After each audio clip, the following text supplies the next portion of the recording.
What are Uluru's restricted access areas? Imagine standing before one of the most iconic natural landmarks in the world, feeling its ancient presence. Uluru, also called Ayers Rock, is not just a stunning sandstone monolith in central Australia. It is a sacred site for the Anangu people, the traditional custodians of the land.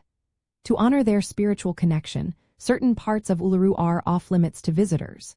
The most well-known restriction is the ban on climbing Uluru, which started in October 2019. This decision was made out of respect for the Anangu's cultural beliefs.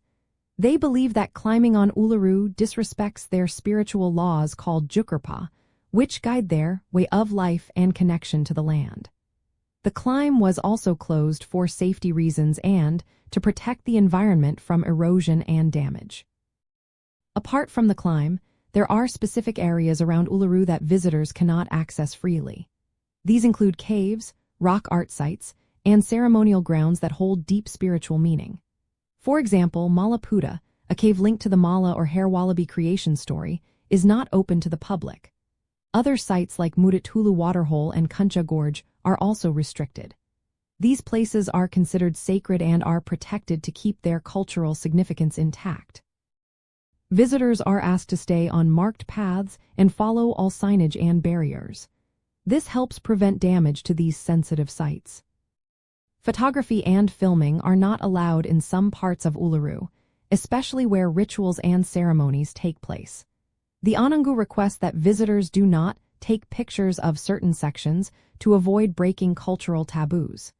Images of these sacred sites could be viewed by people who are not permitted to see them, which would be disrespectful. Access to the nearby Muditulu community is also limited. This community is the heart of Anangu life and is not open to tourists without special permission. Aircraft are also restricted from flying within certain distances of Uluru and other sacred sites.